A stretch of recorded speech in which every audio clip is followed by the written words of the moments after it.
नमस्कार स्वामी भक्त हो, आपल्या चॅनलमध्ये तुमचं मनापासून स्वागत आहे. आजचा हा व्हिडिओ अत्यंत खास आणि आध्यात्मिक आहे, जो तुमच्या जीवनाकडे पाहण्याचा दृष्टिकोन बदलू शकतो. हा व्हिडिओ तयार करण्यासाठी आम्ही खूप मेहनत आणि मनापासून प्रयत्न केले. म्हणून तुम्हाला नम्र विनंती आहे की हा व्हिडिओ शेवटपर्यंत नक्की पहा, कारण शेवटपर्यंत पाहिल्यावरच तुम्हाला या कथेमागचं खरं रहस्य समजेल. कधी तुम्ही असा विचार केला आहे का, या संपूर्ण विश्वामागे नेमकं कोणतं गूढ रहस्य दडलेलं आहे? मनुष्य जन्म का घेतो, सुख दुःख का भोगतो आणि मृत्यूनंतर त्याचं खरं काय होतं?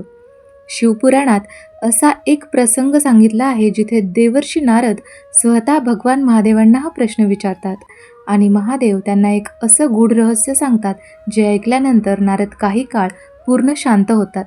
असं म्हणतात की ज्याला हे रहस्य समजलं त्याचं जीवनच बदलून जातं. आज आपण ऐकणार आहोत कैलास पर्वतावर घडलेला तो अद्भुत संवाद, जिथे महादेवांनी जीवन, कर्म, आत्मा आणि मोक्षाचं अंतिम सत्य उलगडलं. हिमालयाच्या अतिउंच शिखरांमध्ये जिथे बर्फाचं श्वेत साम्राज्य आहे, जिथे सर्वत्र शांतता आहे, तिथे उभा आहे कैलास पर्वत. त्या दिवशी सकाळची वेळ होती. मंद हिमवारा वाहत होता. गंगा मातेचा प्रवाह हलके झुळझुळत होता आणि संपूर्ण वातावरणात एक दिव्य शांतता पसरलेली होती. कैलासाच्या शिखरावर भगवान शिव गहन ध्यानात लीन होते. त्यांच्या जटांमधून गंगा प्रवाहित होत होती. कपाळावर चंद्र तेजाने झळकत होता आणि त्यांच्या सभोवताली अद्भुत तेजोमंडल निर्माण झालं होतं. माता पार्वती त्यांच्या बाजूला बसल्या होत्या. नंदी शांतपणे उभा होता आणि संपूर्ण वातावरणात फक्त एक मंत्र गुंजत होता, ओम नमः शिवाय. तेवढ्यात दूरवरून वीणेचा मधुर नाद ऐकू येऊ लागला. देवर्षी नारद नारायण नारायण असं म्हणत कैलास पर्वतावर आले. त्यांनी नम्रपणे महादेवांना प्रणाम केला. महादेवांनी डोळे उघडले आणि हलकसं स्मित केलं. नारदांच्या मनात त्या दिवशी एक अतिशय गंभीर प्रश्न होता. नारद म्हणाले, हे महादेव, मी संपूर्ण ब्रह्मांडात भ्रमण करत असतो. स्वर्ग, मृत्यूलोक, पाताळ सर्वत्र मी जीवाचं जीवन पाहिलं आहे. मनुष्य जन्म घेतो, संघर्ष करतो, सुख दुःख अनुभवतो आणि शेवटी मृत्यू पावतो. पण मला एक गोष्ट समजत नाही, मनुष्य इतकं आयुष्य जगूनही जीवनाचं खरं रहस्य का समजू शकत नाही? हे विश्व का निर्माण झालं आणि मनुष्याचा अंतिम उद्देश काय? महादेव काही क्षण शांत राहिले. त्यांच्या चेहऱ्यावर गूढ स्मित होतं. ते म्हणाले, हे नारद, तू जो प्रश्न मला विचारलास तो अत्यंत गहन आहे. हा प्रश्न देवांनाही सहज समजत नाही. मनुष्याला वाटतं की संपत्ती, सत्ता, प्रतिष्ठा मिळवणं म्हणजे जीवनाचा उद्देश आहे. पण हे सर्व माया आहे. जीवनाचं खरं रहस्य यापेक्षा खूप खोल आहे. नारद उत्कंठेने विचारू लागले, मग हे महादेव, त्या रहस्याचं सत्य काय आहे? महादेव म्हणाले, हे नारद, या जगात जन्म घेणारा प्रत्येक जीव आपल्या कर्माच्या बंधनात अडकलेला आहे. जन्म म्हणजे फक्त एका प्रवासाची सुरुवात आहे आणि मृत्यू म्हणजे शेवट नसून दुसऱ्या प्रवासाचं दार आहे. मनुष्याला वाटतं की तो स्वतंत्र आहे, पण प्रत्यक्षात त्याच्या कर्मांनीच त्याचं भविष्य ठरलेलं असतं. नारदांनी नम्रपणे विचारलं, मग मनुष्य या कर्माच्या चक्रातून मुक्त कसा होऊ शकतो? महादेव म्हणाले, याचं उत्तर तुला एका कथेमधून समजेल. ही कथा आहे एका महान राजाची. महादेव सांगू लागले, प्राचीन काळात एका राज्यावर एक अत्यंत पराक्रमी आणि समृद्ध राजा राज्य करत होता. त्याचं नाव होतं राजा चंद्रकेतू. त्याच्या राज्यात संपत्तीची कमतरता नव्हती. प्रजेला सुख होतं, राजवाडे भव्य होते आणि त्याच्याकडे अपार संपत्ती होती. पण तरीही त्या राजाच्या मनात एक विचित्र रिक्तता होती. रात्री तो झोपू शकत नव्हता. त्याला सतत वाटायचं की या सर्व वैभवामागे काहीतरी मोठं सत्य दडलं आहे. एके दिवशी राजा आपल्या राजवाड्याच्या बागेत एकटा बसला होता. तेवढ्यात तिथे एक तेजस्वी संत आले. त्यांचे डोळे शांत होते आणि चेहऱ्यावर दिव्य तेज होतं.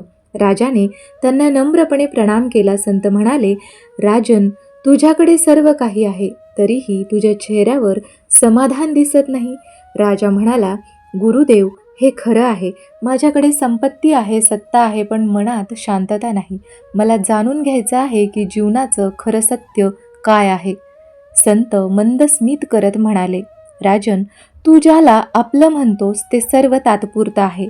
शरीर नश्वर आहे, संपत्ती नश्वर आहे, सत्ता नश्वर आहे, फक्त आत्मा शाश्वत आहे. राजा आश्चर्यचकित झाला. संत पुढे म्हणाले, जसं मनुष्य जुने कपडे बदलतो तसंच आत्मा शरीर बदलतो. जन्म आणि मृत्यू हे फक्त शरीरासाठी आहेत, आत्म्यासाठी नाहीत. राजा त्या दिवशी दीर्घकाळ त्या संतांशी संवाद करत राहिला. त्या संतांनी त्याला ध्यान, सत्य, दया आणि भक्तीचा मार्ग सांगितला. काही वर्षानंतर तो राजा एक महान योगी बनला. त्याला आत्मज्ञान प्राप्त झालं आणि त्याच्या चेहऱ्यावर अद्भुत शांतता दिसू लागली. ही कथा सांगून महादेव नारदांकडे पाहत म्हणाले, हे नारद, मनुष्याचं खरं दुःख बाहेरच्या परिस्थितीत नसतं, ते अज्ञानात असतं. जेव्हा मनुष्याला स्वतःच्या आत्म्याची ओळख होते तेव्हा त्याचं सर्व दुःख नष्ट होतं.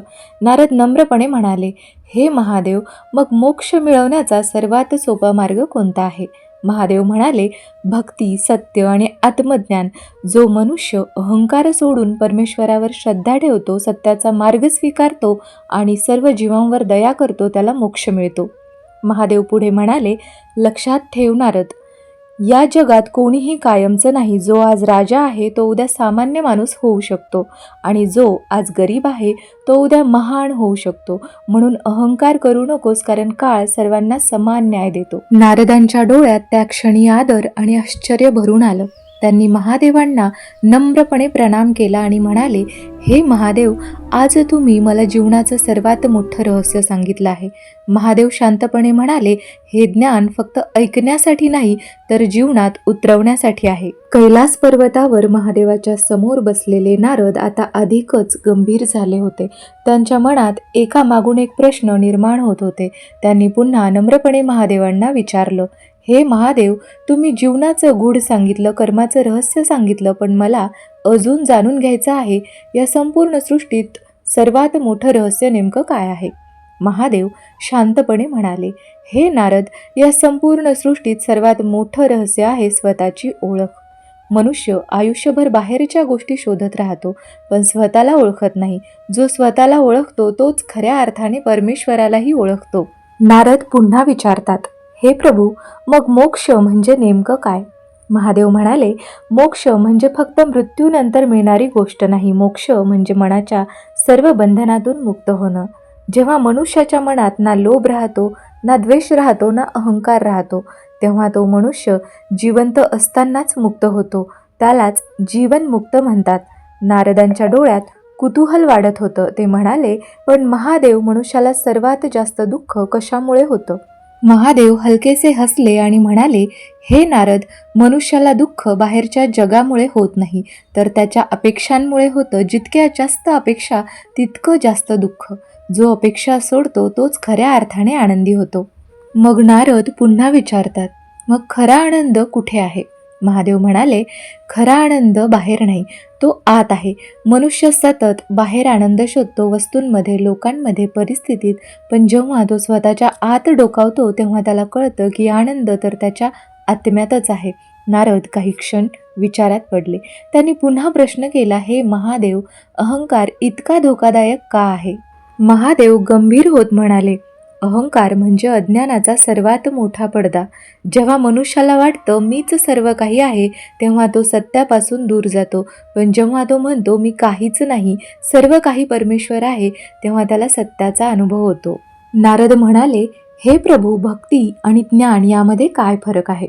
महादेव म्हणाले, भक्ती म्हणजे हृदयाचा मार्ग आहे आणि ज्ञान म्हणजे बुद्धीचा मार्ग, पण दोन्हीचं अंतिम ध्येय एकच आहे, परमेश्वराशी एकरूप होणं. जो प्रेमाने मला आठवतो तो मला लवकर प्राप्त होतो. नारद पुन्हा विचारतात, मग मनुष्याने कसं जगावं? महादेव उत्तर देतात, साधं जगावं, सत्याने जगावं आणि कृतज्ञतेने जगावं. प्रत्येक परिस्थितीत शांत राहावं, कारण जे काही घडतं ते कारणाशिवाय घडत नाही. नारद आता पूर्णपणे त्या ज्ञानात तल्लीन झाले होते.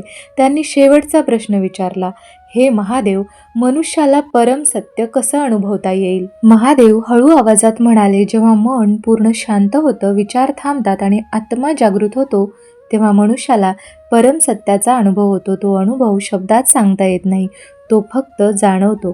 कैलास पर्वतावर त्या क्षणी एक अद्भुत शांतता पसरली, जणू संपूर्ण सृष्टी त्या संवादाला ऐकत होती.